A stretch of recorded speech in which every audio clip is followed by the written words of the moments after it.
modul dari Ibu Sofia Nur Kartika SPD dengan membaca basmalah terlebih dahulu. Bismillahirrahmanirrahim. Semoga acaranya berjalan dengan lancar.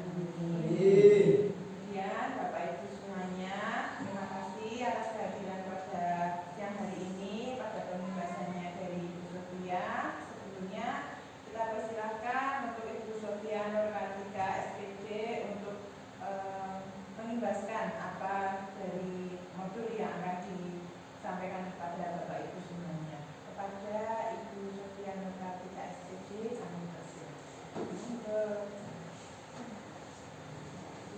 Terima kasih, Vera. Assalamualaikum warahmatullahi wabarakatuh. Waalaikumsalam warahmatullahi wabarakatuh. Masih semangat? Semangat. Oke, alhamdulillah.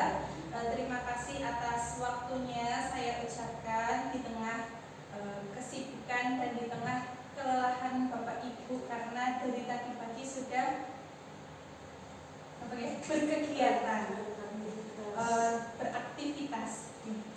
Izinkan saya di sini akan menyampaikan materi ataupun ilmu yang kemarin saya dapatkan ketika mengikuti pendidikan guru penggerak melalui diseminasi modul 1.4.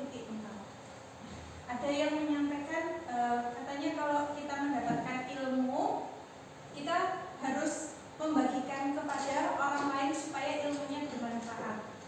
Di sini kita sama-sama belajar ya Bapak Ibu, karena mungkin apa yang saya sampaikan nanti masih banyak kekurangan, masih banyak keliruan. Mohon nanti apabila ada yang mau menambahkan, saya persilahkan.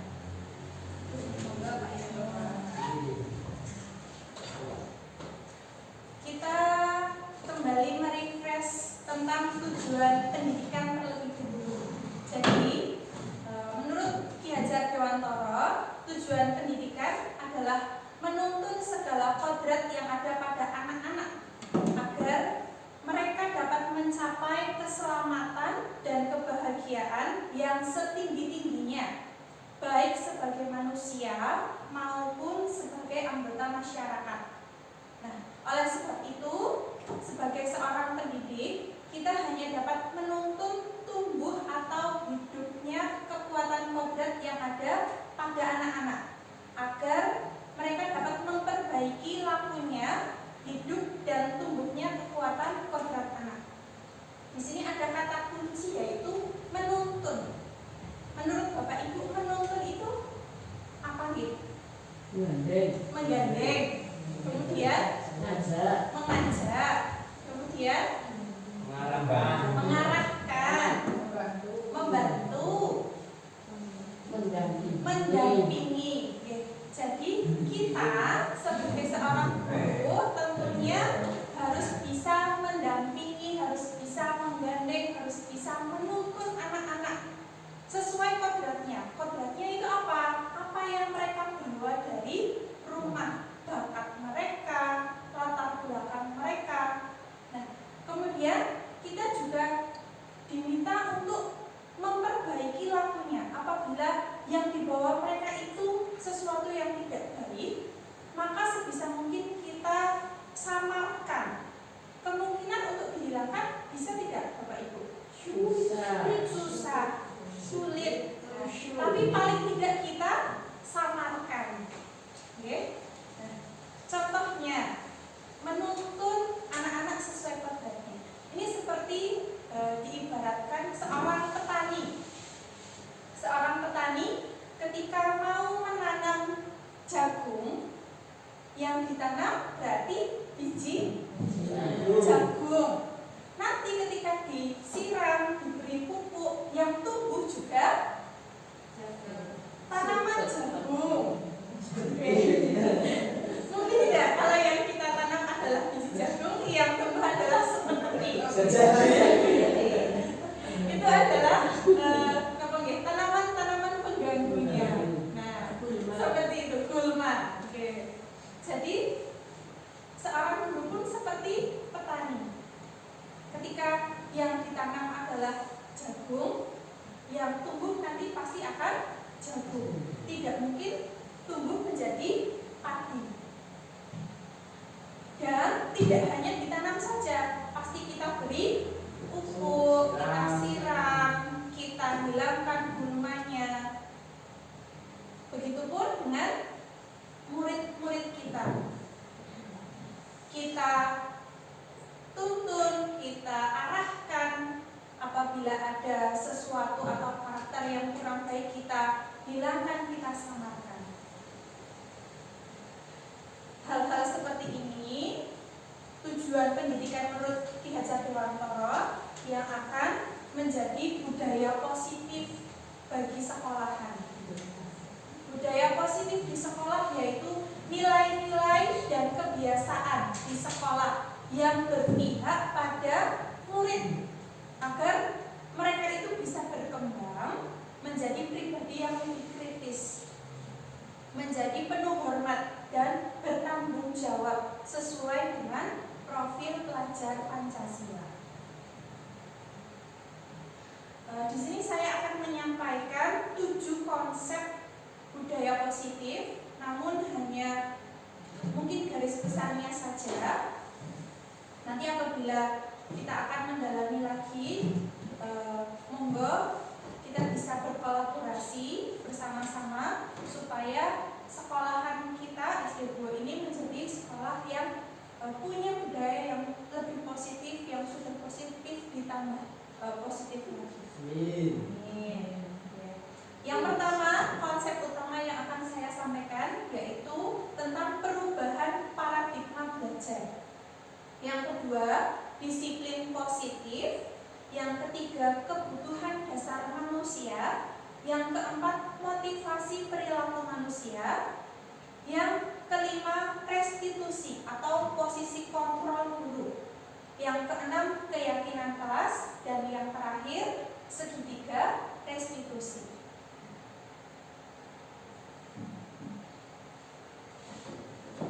Yang pertama yaitu perubahan paradigma belajar.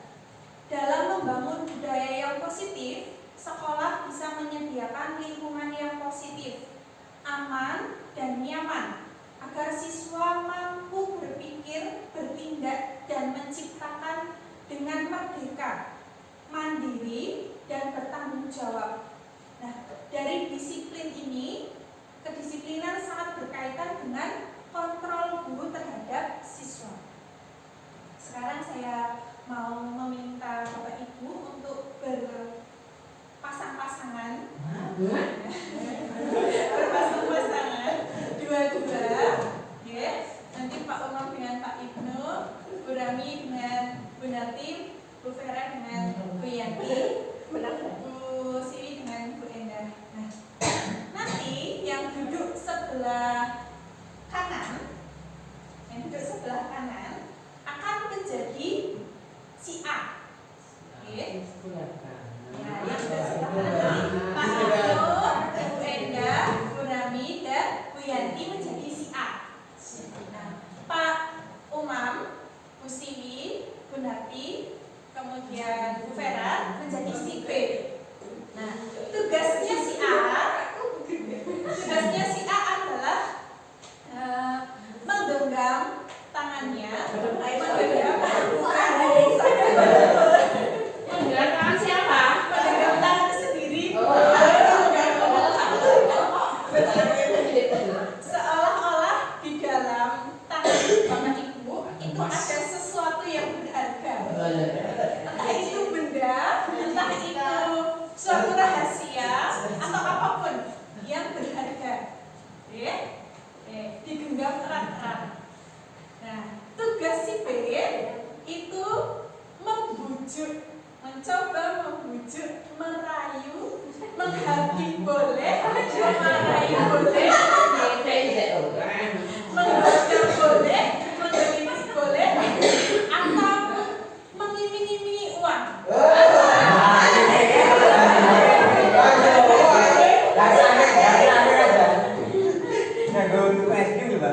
Mengiming-imingi uang untuk apa? Supaya si A mau membunuhnya. Coba Boleh dimulai.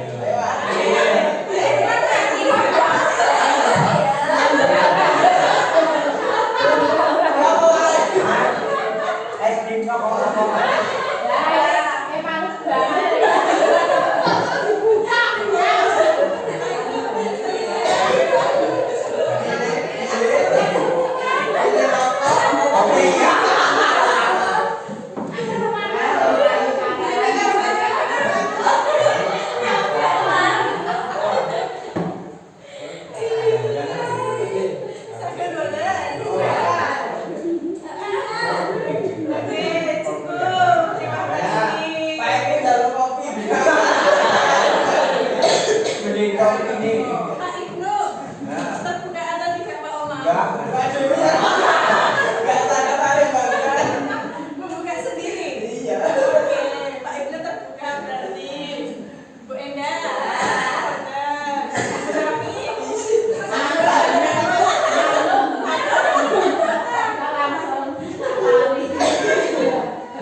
memberikan teguran kepada murid kita. yang tidak mau misalkan mendengarkan, tidak mau belajar di dalam kelas. Kadang tanpa kita sadari, kita itu membawa-bawa, kamu kasihan tidak dengan orang tuamu yang sudah bekerja keras menyekolahkan kamu. Itu membuat murid kita itu sebenarnya merasa bersalah. Dan hal seperti itu bisa membentuk karakter, namun hanya sesaat saja. Nah, yang keempat, ilusi bahwa orang dewasa memiliki hak untuk memaksa. Contohnya, ketika ada siswa kita yang biasanya berkelahi atau bully-bullyan ataupun mengejek nama orang tuanya, ada dua anak yang berkelahi, kemudian kita langsung tanya dua-duanya, tidak menanyakan secara detail, dan kita langsung meminta anak tersebut udah sekarang minta maaf. Nah, minta maaf hanya sesaat ketika di depan kita, padahal di dalam dirinya sebenarnya yang menjadi korban masih kecewa, yang menjadi pelaku mungkin belum sepenuhnya merasa bersalah. Itu hanyalah ilusi bahwa orang dewasa itu memiliki hak untuk memaksa. Kemudian kita masuk yang kedua, disiplin positif. Menurut Bapak Ibu, apa makna disiplin? Apa Bu? Disiplin itu apa? Tertib? Apa makna? Disiplin itu konsisten melakukan kebaikan. Konsisten melakukan kebaikan. Ada lagi? Taat aturan. Nah, disiplin itu berasal dari bahasa Latin, yaitu belajar. Makna dari kata ini berkonotasi dengan disiplin diri dari murid-murid Socrates dan Plato. Disiplin diri membuat orang menggali potensinya menuju sebuah tujuan apa yang dia hargai. Namun, biasanya dalam budaya kita, makna kata disiplin ini telah berubah menjadi sesuatu yang dilakukan seseorang pada orang lain untuk mendapatkan kepatuhan, supaya orang-orang tersebut patuh. Dan kecenderungan menghubungkan kata disiplin dengan ketidaknyamanan, bukan dengan apa yang kita hargai atau pencapaian suatu tujuan yang mulia. Nah, disiplin sebenarnya adalah kemampuan memerintah diri kita sendiri dalam mengontrol dan menguasai diri untuk memilih tindakan yang mengacu pada nilai-nilai yang kita hargai dengan penuh tanggung jawab tanpa terperintah oleh orang lain. Nilai-nilai yang kita hargai ini adalah nilai kebajikan, nilai positif yang merupakan tujuan mulia yang ingin dicapai oleh individu, yaitu nilai-nilai dalam profil pelajar Pancasila. Nah, biasanya kalau kita Bapak Ibu guru datang ke sekolah jam 7, ada yang sebagian karena tuntutan presensi harus sebelum jam 7. Ada yang berangkat karena anak-anak masuk jam 7, nanti kalau tidak berangkat jam 7 nanti tidak didukani kepala sekolah. Nah, ya betul. Nah, itu karena kita itu merasa selama ini disiplin itu karena keterpaksaan, bukan dari diri. Ya betul. Sama, saya juga masih seperti itu. Semoga nanti kita rubah sedikit demi sedikit.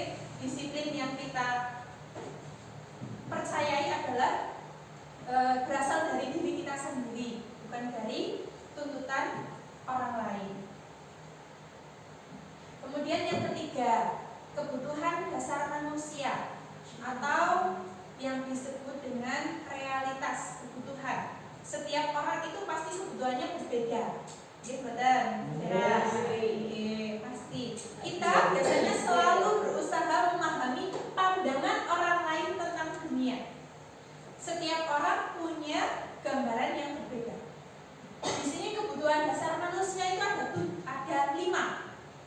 Yang pertama, survival atau Bertahan. bertahan hidup. Makan. Kita bekerja, kita menjadi guru, mungkin saja ada yang karena survival atau bertahan hidup. Ada yang merasa karena cinta kasih atau membutuhkan perhatian. Ada juga yang merasa kebutuhan kita adalah penguasaan, kebebasan, maupun karena senang menjadi seorang guru. Itu pun juga dengan anak-anak dalam kelas pasti punya kebutuhan masing-masing. Nah, di sini saya ada satu kasusnya Ibu Ria, seorang guru kelas 6 di SD Permai. Beliau sedang bingung menghadapi ulah salah satu murid di kelas bernama Agus. Beberapa anak telah datang dan mengeluh Agus yang seringkali meminta bekal makan siang dengan paksa, meminta ke temannya dengan memaksa. Jika Anda menghadapi situasi seperti Bu Ria, kira-kira apa yang akan dilakukan? Dan menurut Bapak Ibu, apa alasan Agus melakukan hal tersebut?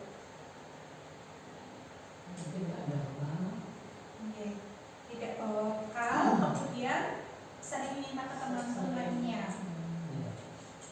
Di rumah dia kurang ya makannya, kurang perhatian, jadi Perhatian. jenis misalnya nakal. Bisa. Masak.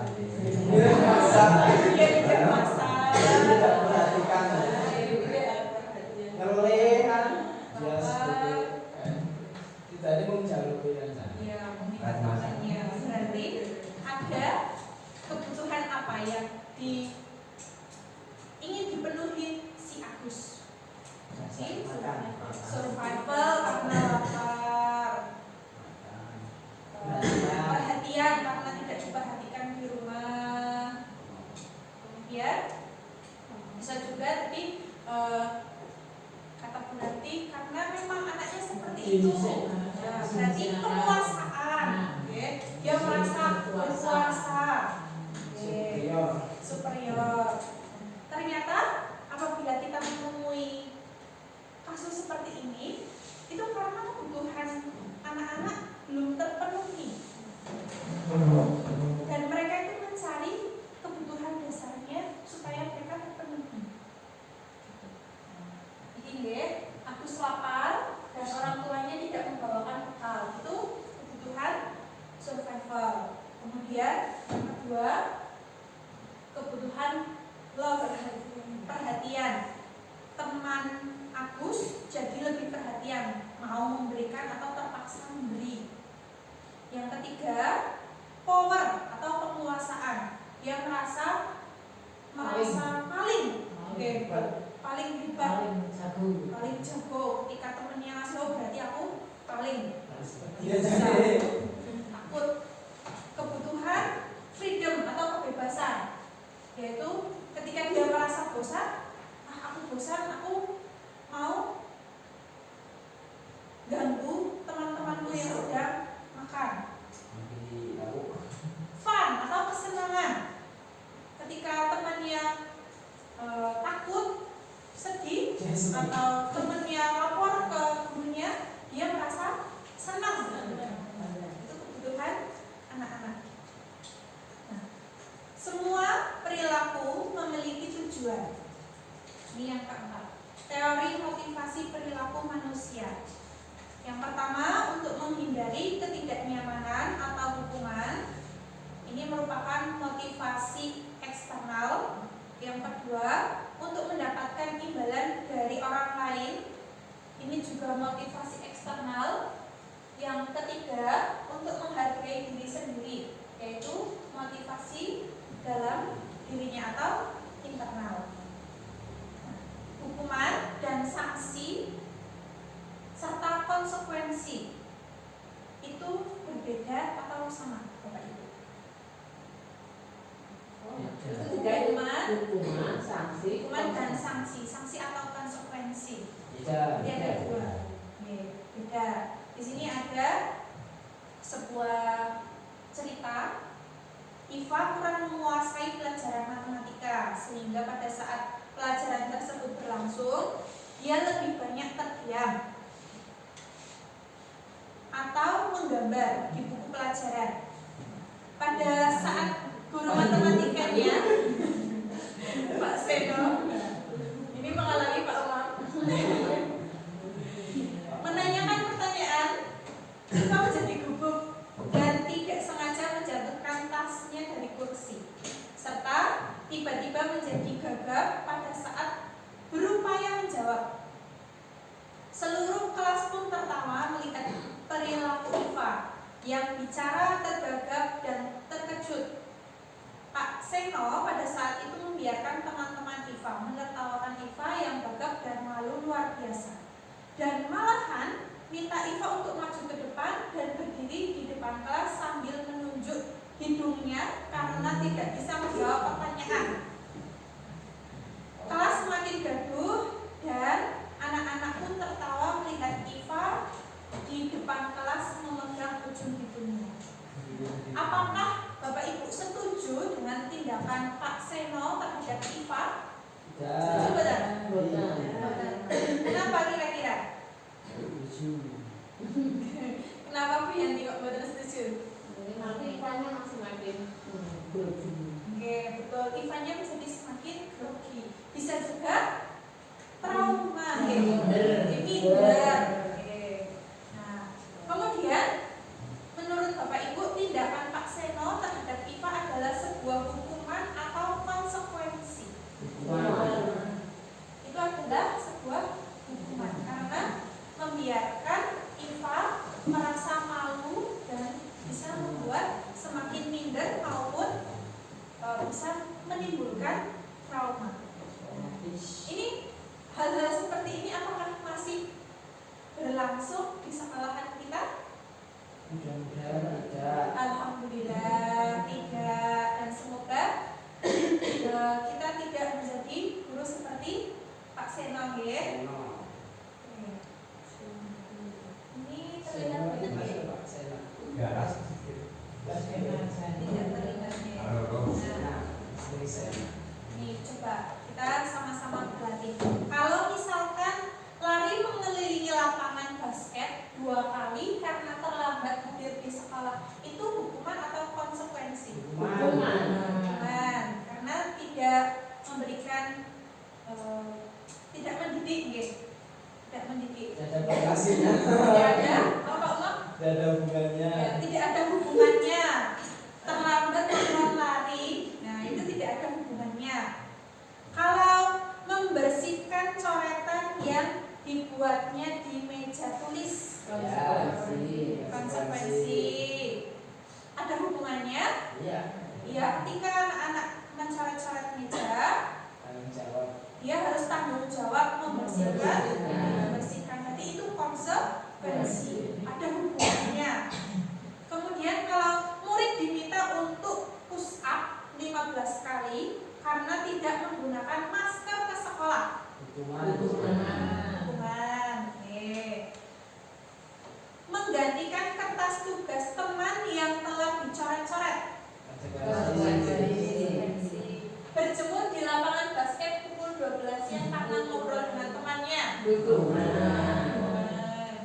Kemudian murid diminta bertelanjang kaki sepanjang hari karena tidak menggunakan sepatu warna hitam sesuai peraturan sekolah. Berapa nih? Murid diminta bertelanjang kaki karena tidak menggunakan sepatu warna hitam sesuai peraturan sekolah. Benar melawan salah. Kamu yang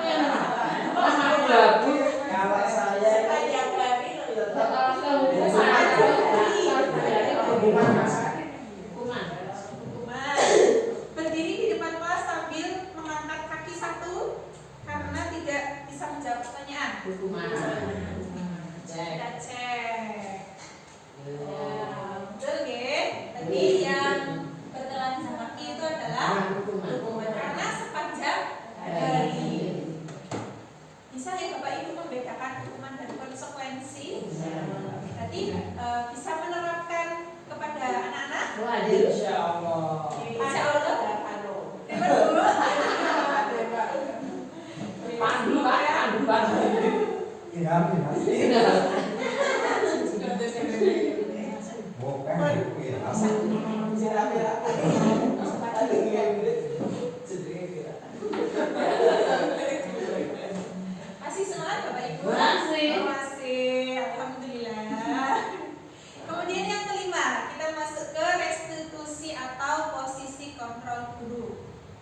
Kita sebagai seorang guru tentunya pasti, terutama saya juga mungkin pernah menjadi posisi kontrol, penghukum, pembuat merasa bersalah. Pembuat merasa bersalah itu seperti tadi yang kan kalau nggak belajar kasihan orang tuamu di rumah sudah bekerja, coba bayangkan membuat murid kita merasa bersalah. Itu juga sebenarnya pernah Pernah ya? Aku mengakui pernah. Apa salahku? Semangat tuh. Kemudian posisi sebagai teman, biasanya kalau murid kita bercerita, curhat, itu kita dengarkan, kita tanggapi, itu biasanya posisi kita adalah sebagai teman. Kemudian posisi kontrol sebagai pemantau. Enggak ini gelas. Ingat ini di kelas. Santai. Kelima. Ya. Kemudian sebagai manajer. Jadi posisi yang semakin ke kanan ini semakin baik.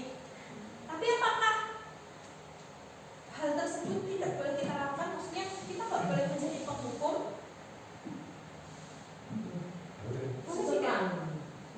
Sesekali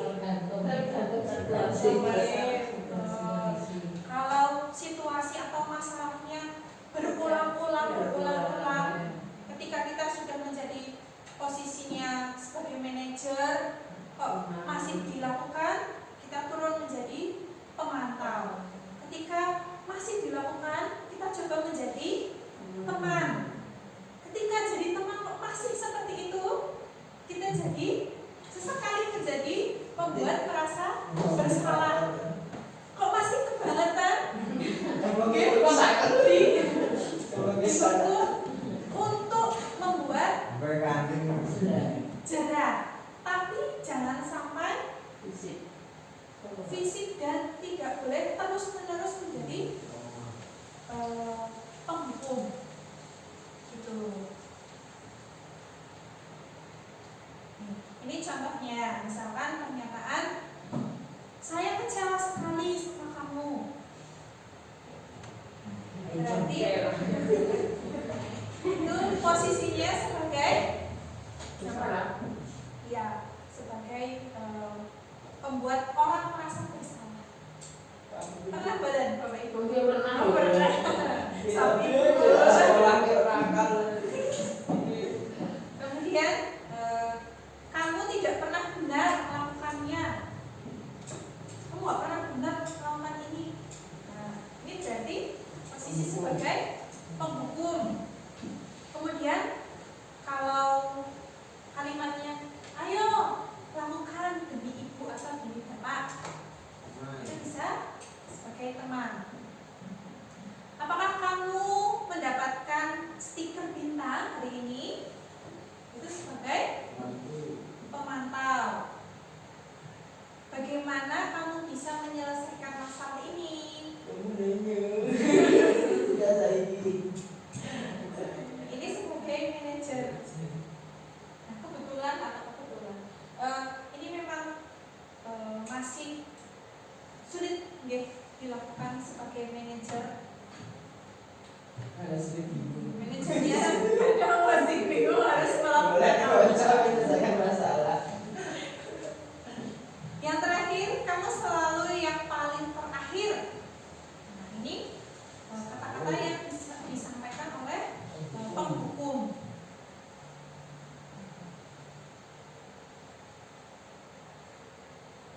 Coba Bapak Ibu, ini ada satu kasus. Kembali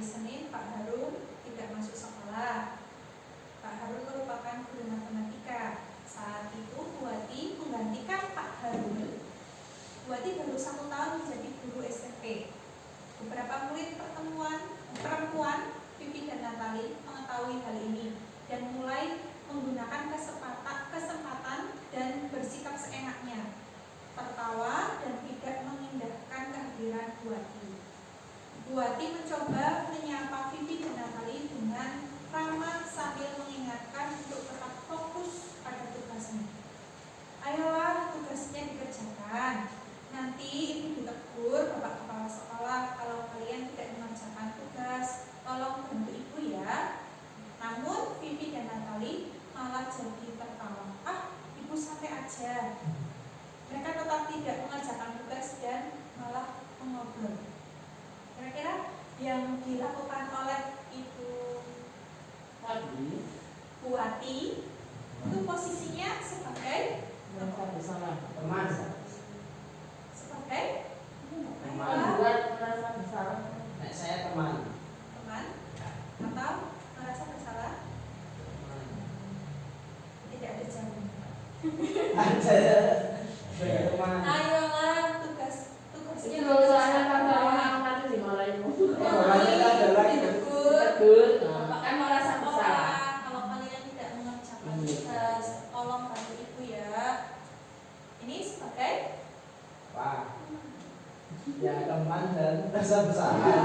teman dan Membuat rasa membuat bersalah. merasa bersalah karena ada kata-kata nanti ibu ditegur oleh bapak kepala sekolah. Kan itu membuat siswanya merasa Bersalah itu kan tidak bersalah. walaupun kadang tidak merasa gitu. Itu apa? Itu kenapa?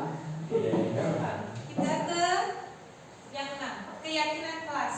Kalau ini pasti sudah dilakukan oleh Bapak Ibu guru, terutama Bapak Ibu guru wali kelas. Keyakinan kelas adalah nilai-nilai kebajikan atau prinsip universal yang disepakati bersama secara universal, lepas dari perbedaan agama, suku, negara, dan bahasa. Menurut Gosen, suatu keyakinan akan lebih memotivasi seseorang dalam bentuk intrinsik. Seseorang akan lebih bersemangat untuk menjalankan keyakinannya daripada hanya sekedar mengikuti peraturan saja.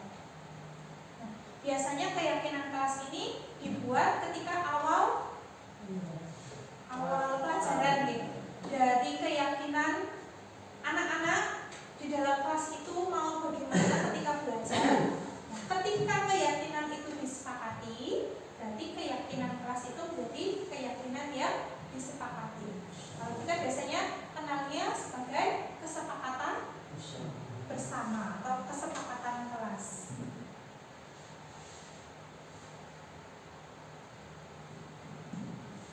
Yang ketujuh, segitiga restitusi. Segitiga restitusi adalah proses menciptakan kondisi bagi murid untuk memperbaiki kesalahan mereka, sehingga mereka bisa kembali pada kelompok mereka dengan karakter yang lebih kuat.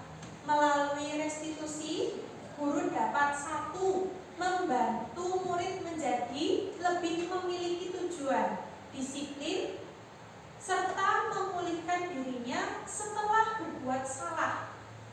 Yang kedua, membantu murid untuk jujur pada diri sendiri dan mengevaluasi dampak dari kesalahan yang dilakukan. Yang ketiga, memberikan penawaran bukan paksaan. Nah, ini 3 langkah segitiga restitusi. Mungkin bisa kita lakukan apabila ada siswa yang melakukan kesalahan atau melanggar peraturan yang ada di sekolahan kita.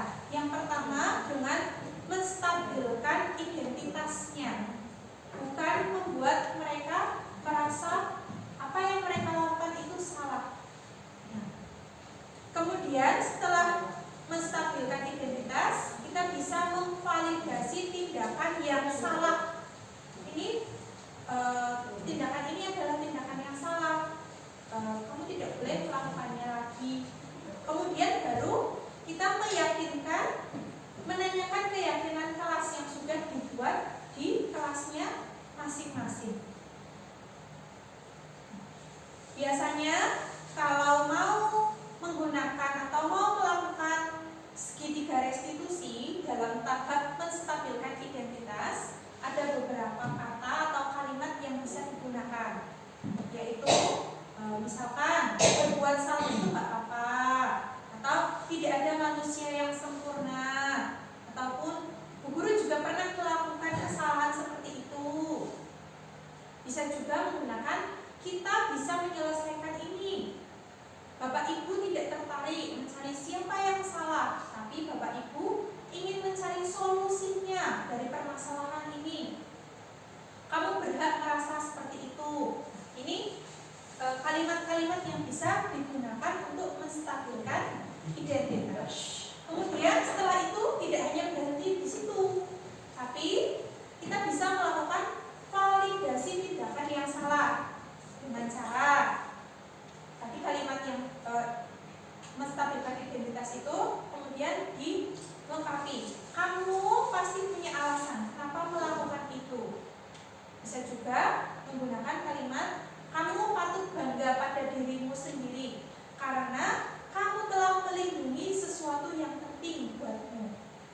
Nah, langkah selanjutnya kita menanyakan keyakinannya. Apa yang kamu percayai di dalam kelas atau di keluarga?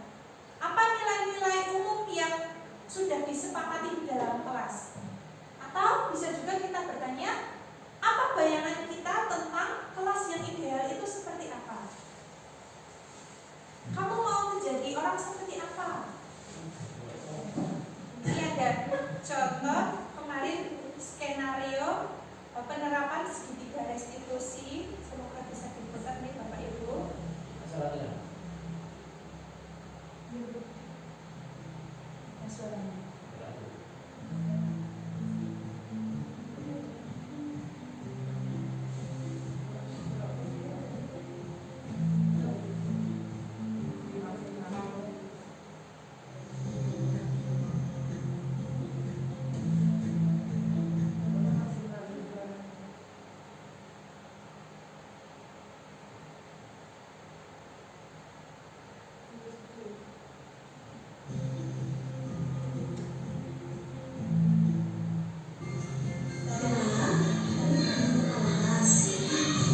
Bluetooth.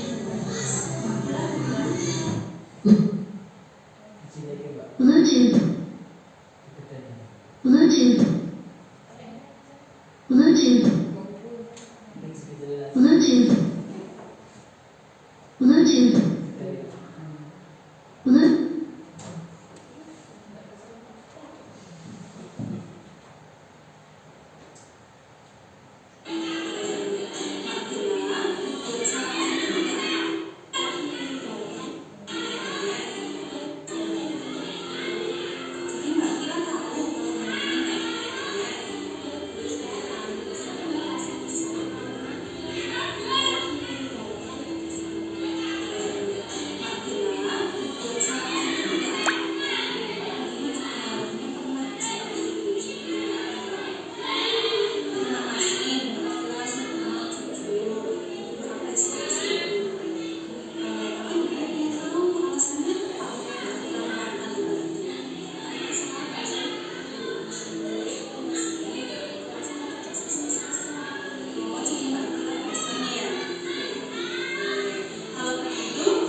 Sekian Bapak Ibu diseminasi yang saya lakukan hari ini.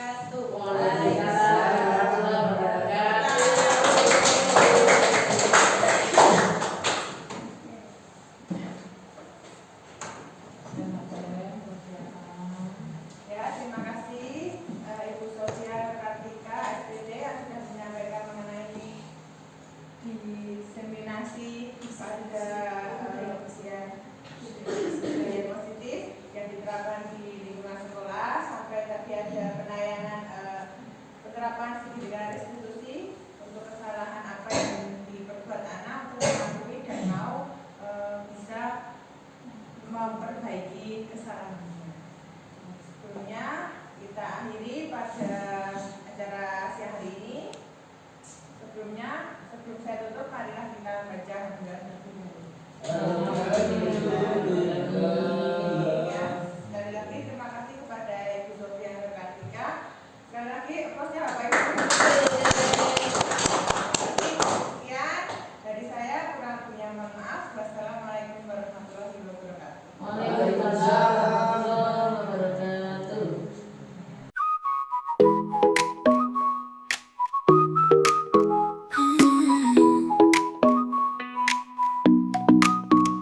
어느 날 그대와 함께한 시간들